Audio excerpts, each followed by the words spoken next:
KVR Maths Academy, Maths an Easy Way.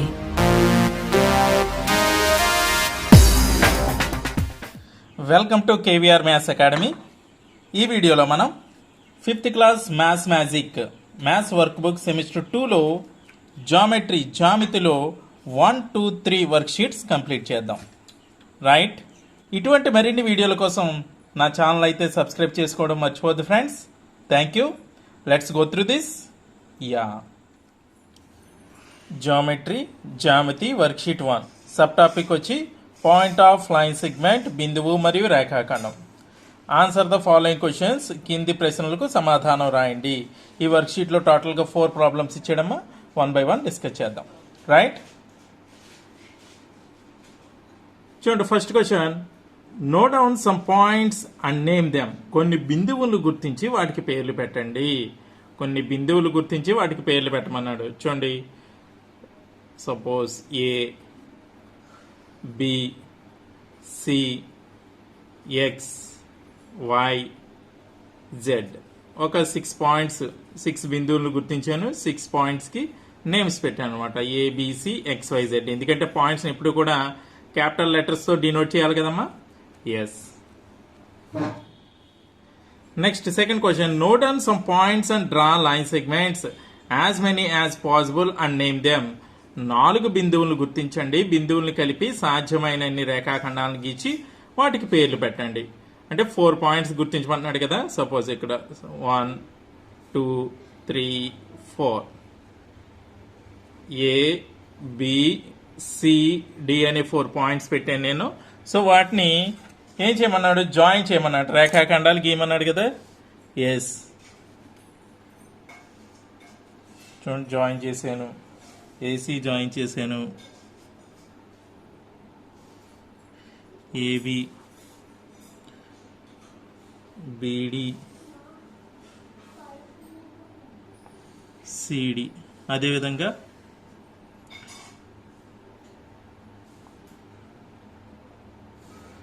AD, BC కూడా join చేయొచ్చు. Right, so వాటికి గీచి వాటి పేర్లు పెట్టండి అన్నాడు కదా.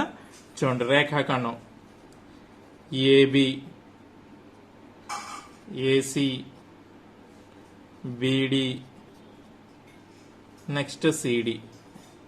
వీటితో పాటుగా ఏసి, సిడి, బిడి అండ్ ఏబి. వీటితో పాటుగా మళ్ళీ ఏడి, బీసీ. రైట్, టోటల్గా ఎన్ని రేఖాఖండాలు వచ్చినాయమ్మా? ఎన్ని లైన్ సెగ్మెంట్స్? 6 వచ్చినాయి అనమాట. నోట్ చేసుకోండి.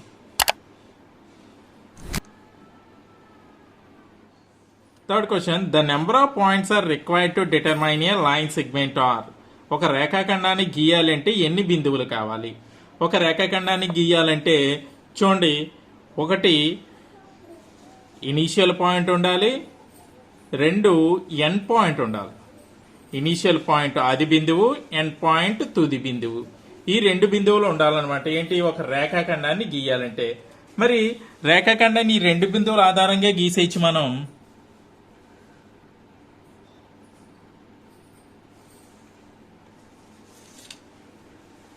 ఓకే, రేఖాఖండాన్ని 2 బిందువుల ఆధారంగా గీసేసాం. కానీ ఈ రేఖాఖండంపై అనేక బిందువులు ఉంటాయి. అంటే ఇన్ఫినిట్ నెంబర్ ఆఫ్ పాయింట్స్ ఉంటాయి అన్నమాట.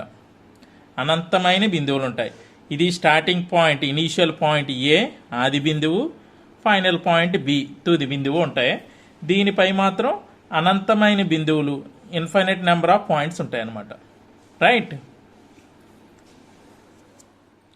Next fourth question, right opposite line segments in the figure given below.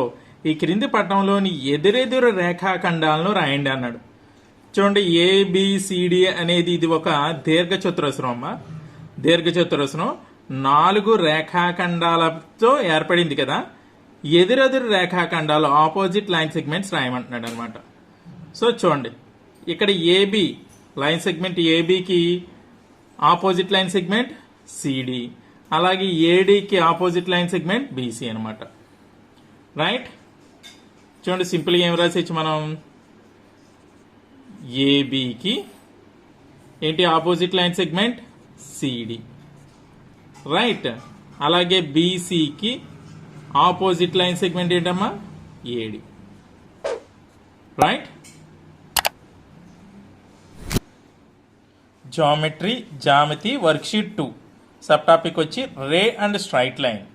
ఇందులో కూడా 4 ప్రాబ్లమ్స్ ఇచ్చాడు, 1 by 1 డిస్కస్ చేద్దాం. రైట్.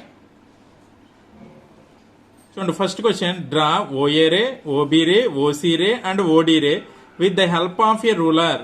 స్కేల్ను ఉపయోగించి ఓఏ, ఓబి, ఓసి మరియు ఓడి కిరణాలను గీయండి.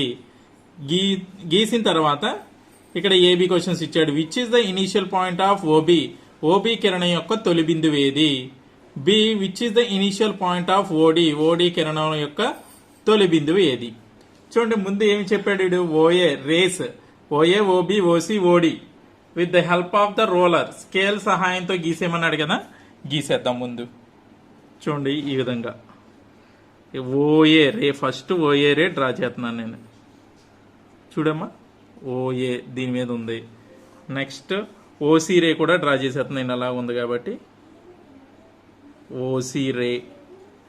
నెక్స్ట్ ఓబి రే, ఓబి రే డ్రా చేశాను. తర్వాత ఓడి రే కూడా డ్రా చేస్తున్నాను. చూడండి ఓడి రే. చూడండి అంటే ఓఏ, ఓబి, ఓసి, ఓడి కిరణాలను అయితే నేను గీసాను కదా. గీసిన తర్వాత ఏమన్నాడు, ఓబి కిరణం యొక్క తొలి బిందువు, which is the initial point of OB. OB ray యొక్క తొలి బిందువు ఏంటమ్మా, ఎక్కడి నుంచి స్టార్ట్ అవుతుందో అదే తొలి బిందువు అవుతుంది కాబట్టి ఓ అవుతుంది. Which is the initial point of OD, OD కిరణం యొక్క తొలి బిందువు, ఓడి కిరణం యొక్క తొలి బిందువు కూడా ఓఏ. అంతే కదా, రాయండి. The initial point of ray O B, OB కిరణం యొక్క తొలి బిందువు ఓ.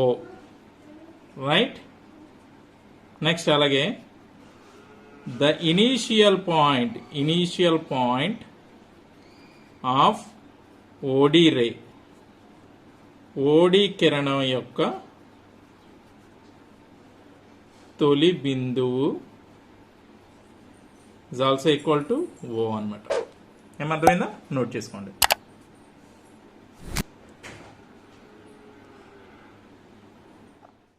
Next second question, find out the pair of opposite rays, వ్యతిరేక కిరణాలు from the figure given below.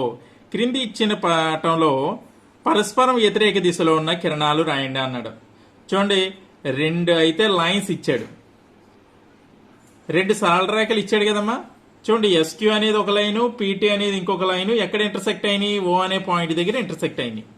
So వీటి నుంచి, ఈ ఫిగర్ నుంచి మనం పరస్పర వ్యతిరేక దిశలో ఉన్న కిరణాలు రాయాలి. చూడండి ఓఎస్, ఇక్కడ నుంచి ఇనిషియల్ పాయింట్ ఓ తీసుకుంటే కనుక ఓఎస్ అనేది ఒకరే, దీనికి ఆపోజిట్ రే ఏమవుతుందమ్మా ఓక్యూ. అలాగే ఓపి 1 రే అనుకుంటే దీనికి ఆపోజిట్ రే ఓటి. రైట్. ఎస్, చూద్దాం.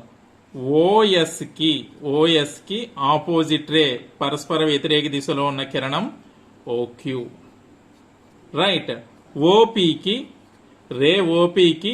ఆపోజిట్ గా ఉన్న రే, పరస్పర వ్యతిరేక దిశలో ఉన్న కిరణం ఓటి. రైట్, అంతే కదమ్మా, నోట్ చేసుకోండి. Next third question, draw maximum number of straight lines passing through the point A in the given figure. Is there any limit in the number of lines passing through it? క్రింది ఇచ్చిన ఏ బిందువు గుండా పోయే సాధ్యమైనన్ని రేఖలు గీయండి. ఒక బిందువు గుండా పోయే రేఖలు ఎన్ని గీయగలం అంటే, చూడండి ఈ బాక్స్ లో ఏ అనే పాయింట్ ఇచ్చాడు కదమ్మా. ఈ పాయింట్ గుండా, ఈ బిందువు గుండా ఎన్ని లైన్స్ మనం స్ట్రైట్ లైన్స్ డ్రా చేయగలం, ఎన్ని సరళ రేఖలు అయితే గీయొచ్చు మనం చూద్దాం ఒకసారి. రైట్. చూడండి ఏ అనే పాయింట్ పెట్టాను నేను ఇక్కడ. ఏ అనే పాయింట్ పెట్టి దీని నుంచి ఎన్ని డ్రా చేయగలమో చూపిస్తాను. చూడండి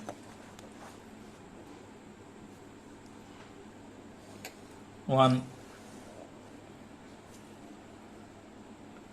2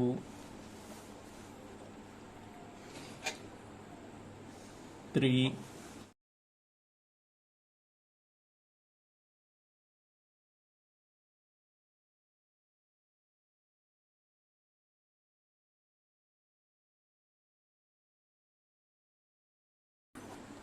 చూడమ్మా, ఏ అనే పాయింట్ నుంచి ఎన్ని సాలరేఖలు గీసాం? ప్రస్తుతానికైతే నేను కొన్ని గీసాను.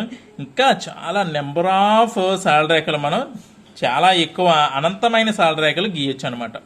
సో ఏమన్నా లిమిట్ ఏమన్నా ఉందా అంటే ఏమీ లేదు. ఒక పాయింట్ నుంచి ఒక పాయింట్ మీదుగా అనంతమైన సాలరేఖలు, infinite number of line segments or lines we can draw. Right? How many? Infinite number of straight lines, అనంతమైన సరళ రేఖలు గీయచ్చు అనమాట. ఏమర్థమైందా? నోట్ చేసుకోండి. Next fourth question, identify and write the horizontal and vertical lines in the given figure. ఈ క్రింది పటంలో అడ్డంగాను నిలువుగాను ఉన్న రేఖలను గుర్తించండి. చూడండి, అడ్డంగా ఉన్న రేఖలు, నిలువుగా ఉన్న రేఖలు గుర్తించమంటున్నాడు. రైట్? చూడండి, ఫస్ట్ హారిజంటల్ లైన్స్, అడ్డంగా ఉన్న రేఖలు ఏమున్నాయమ్మా?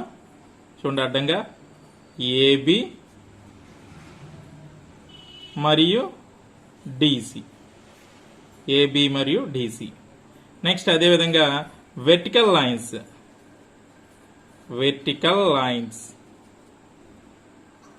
నిలువుగా ఉన్న రేఖలు. నిలువుగా ఉన్న రేఖలు ఏంటమ్మా? ఏడి మరియు BC.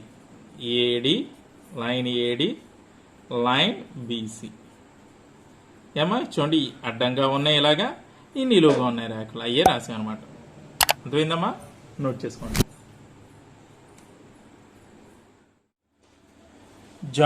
Geometry worksheet 3 sub topic వచ్చి రే అండ్ యాంగిల్, కిరణం మరియు కోణం. ఇందులో టోటల్గా 5 ప్రాబ్లమ్స్ ఇచ్చాడు. 1 by 1 డిస్కస్ చేద్దాం. రైట్? చూడండి, first question, observe the figure and fill in the blanks. క్రింది పటాన్ని పరిశీలించి ఖాళీలను పూరించండి. చూడండి, ఇక్కడ టేబుల్ అయితే ఇచ్చాడు. యాంగిల్, కోణం పటం, యాంగిల్ రీడ్ యాజ్ కోణాన్ని చదవడం, నొటేషన్ సంకేతం, వెర్టెక్స్ శీర్షం, ఆర్మ్స్ భుజాలు. రైట్? ఎస్. చూడండి, ఇక్కడ 2 ఫిగర్స్ ఇచ్చాడు మనకి. యాంగిల్స్ డ్రా చేసి 2 ఫిగర్స్ ఇచ్చాడు.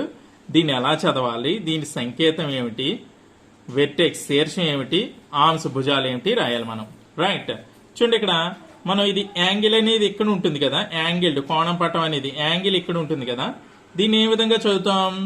సింపుల్గా అయితే యాంగిల్ బి అంటాం, లేకపోతే యాంగిల్ ఏబిసి అని చదువుతాం, లేకపోతే యాంగిల్ సిబిఏ అని కూడా చదవచ్చు. రైట్? ఎస్. దీన్ని ఏ విధంగా చదువుతాం? చూడండి, యాంగిల్ ఏబిసి, లేకపోతే angle C B A or angle B. ఇంకా తెలుగులో కూడా రాయట్లేదు, యాంగిల్ అని చదివేస్తాం కదా తెలుగులో కూడా, అందువల్ల ఇంకా తెలుగులో రాయట్లేదు అనమాట. సంకేతం, నొటేషన్ చూడండి, యాంగిల్ ఏబిసి ఈ విధంగా చూస్తాం, యాంగిల్ సిబిఏ, యాంగిల్ బి. ఏదైతే మధ్యనుందో శీర్షం ఉందో దాన్ని మాత్రమే మధ్యలో వచ్చే విధంగా రాసుకోవాలి. ఇలా రాసినప్పుడు ఏబిసి కానీ సిబిఏ కానీ. ఇక్కడ శీర్షం వెర్టెక్స్ ఏంటమ్మా? ఎస్బి. మరి భుజాల ఆర్మ్స్ ఏంటి? బిఏ రే, బిసి రే. ఆర్మ్స్ భుజాలు ఏంటమ్మా? రే బిఏ, రే బిసి. ఇవి ఆర్మ్స్ అంటాం, అంటే భుజాలు అనమాట. రైట్? అదేవిధంగా పిక్యూఆర్, ఈ యాంగిల్ని కూడా చూద్దాం. యాంగిల్ క్యూ కదమ్మా ఇది. సో సింపుల్గా రాయాలంటే యాంగిల్ క్యూ అని రాస్తాం, చదువుతాం. లేకపోతే యాంగిల్ పిక్యూఆర్ అని చదువుతాం, లేకపోతే యాంగిల్ ఆర్క్యూపి అని చదువుతాం. రైట్? నెక్స్ట్ అదేవిధంగా చూడండి, సంకేతం నొటేషన్లో అయితే angle Q, angle PQR, angle RQP. చూడండి, యాంగిల్ క్యూ కాబట్టి అది మధ్యలో ఉండే విధంగా రాయాలి మనం. నెక్స్ట్ వెర్టెక్స్ శీర్షం ఏంటమ్మా? Yes Q. మరి ఆర్మ్స్ భుజాలు yes QP, ray QP, ray QR. ఇవి భుజాలు అంటాం. ఏమర్థమైందా? నోట్ చేసుకోండి. Next second question, give some examples for angles from your classroom. మీ తరగతి గదిలో మీకు ఎక్కడెక్కడ కోణాలు కనిపిస్తున్నాయో రాయండి అన్నాడు. మన తరగతి గదిలో మన క్లాస్ రూమ్లో కోణాలు ఎక్కడెక్కడ కనిపిస్తాయమ్మా? చూడండి, ఫస్ట్ మన బుక్స్ తీసుకుంటే corners of the book, next corners of black board, right. ఇంకా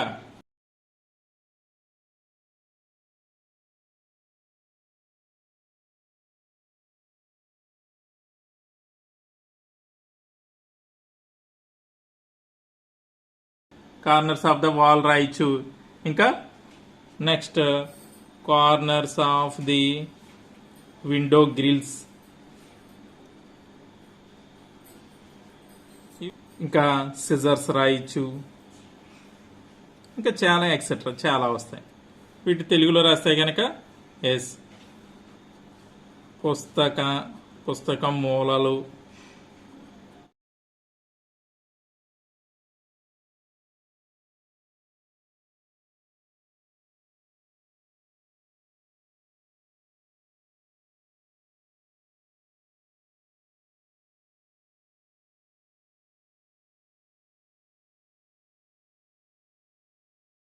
అర్థమైందా?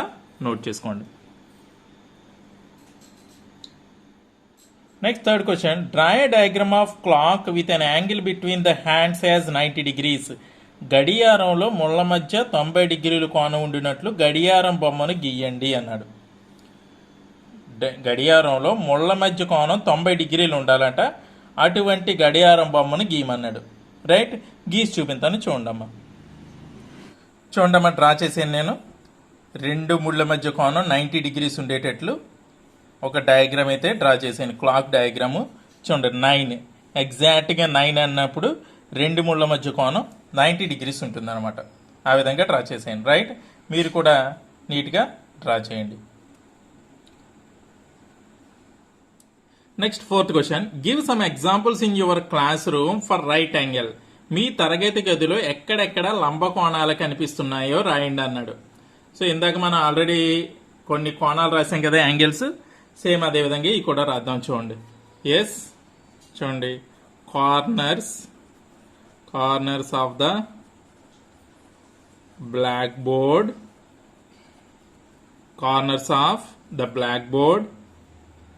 Next book, table, door,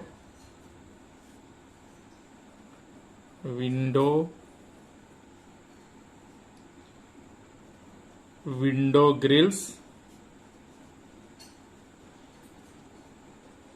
walls. అంటే corners of the blackboard, book, table, door, window grills, walls. ఇంకా చాలా రాసుకోవచ్చు మనం. అదే తెలుగులో రాయాలంటే నల్లబల్ల, పుస్తకం,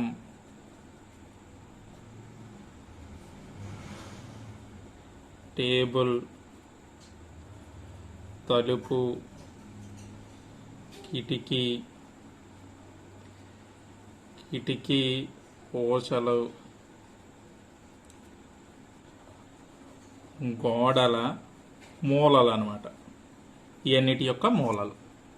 రైట్, అర్థమైందమ్మా? నోట్ చేసుకోండి. నెక్స్ట్ ఫైనల్గా fifth question, right less than or greater than by observation. క్రింది పటాలను పరిశీలించి ఖాళీల్లో లెస్ దాన్ లేక గ్రేటర్ దాన్ ఉంచండి. అంటే ఇక్కడ చూడండి, కోణాలు ఇచ్చాడు, ఏబిసిడి అని ఇచ్చాడు. చూడండి, ఏఓబి అనేది ఒక కోణము, ఏఓసి అదొక కోణము, నెక్స్ట్ ఏఓడి అనేది అదొక కోణము, నెక్స్ట్ అలాగే బిఓసి బిఓడి కోణాలు, అదేవిధంగా సిఓడి కూడా కోణమే. రైట్, సో ఈ కోణాలను అబ్జర్వ్ చేసి మనం లెస్ దాన్ గ్రేటర్ దాన్ రాయాలి. చూడండి, ఫస్ట్ ఏ ఇచ్చాడు, యాంగిల్ ఏఓడి, యాంగిల్ ఏఓసి. చూడండి, యాంగిల్ ఏఓడి, యాంగిల్ ఏఓసి. చూడండి, ఇది పెద్దది కదా, ఏఓడి అనేది పెద్ద యాంగిల్ ఏఓసి కంటే. So angle A O D is greater than angle A O C. Right B angle C O B angle A O B angle C O B angle A O B చూడమ్మా యాంగిల్ సిఓబి యాంగిల్ ఏఓబి ఈ రెండిట్లో మనం అబ్జర్వ్ చేసినట్లయితే ఈ రెండిటి మధ్య భుజాల మధ్య దూరం ఎక్కువగా ఉంది కదా అమ్మా, అందుకని ఇది పెద్ద యాంగిల్ అవుతుంది. యాంగిల్ సిఓబి అనేది పెద్ద యాంగిల్ అవుతుంది. So angle COB is greater than angle AOB. Next angle AOC COD angle AOC angle COD మనకి క్లియర్గా అర్థమైపోతుంది. ఏఓసి అనేది పెద్ద యాంగిల్ సిఓడితో పోలిస్తే angle AOC is greater than angle COD. Next angle DOC BOC angle DOC angle BOC చూడండి ఇక్కడ arms మధ్య దూరం బిఓసిది ఎక్కువ ఉంది. ఓబి ఓసీలతో పోలిస్తే ఓసి ఓడి ఆర్మ్స్ మధ్య దూరం తక్కువగా ఉంది కదమ్మా యాంగిల్. సో యాంగిల్ బిఓసి అనేది పెద్దది కాబట్టి angle doc less than angle BOC. అర్థమైందమ్మా, నోట్ చేసుకోండి. ఓకే వ్యూయర్స్, ఈ వీడియో కనుక మీకు నచ్చినట్లయితే లైక్ చేయండి, షేర్ చేయండి. ఇటువంటి మరిన్ని వీడియోల కోసం నా ఛానల్ అయితే సబ్స్క్రైబ్ చేసుకోవడం మర్చిపోద్దు. Thank you very much.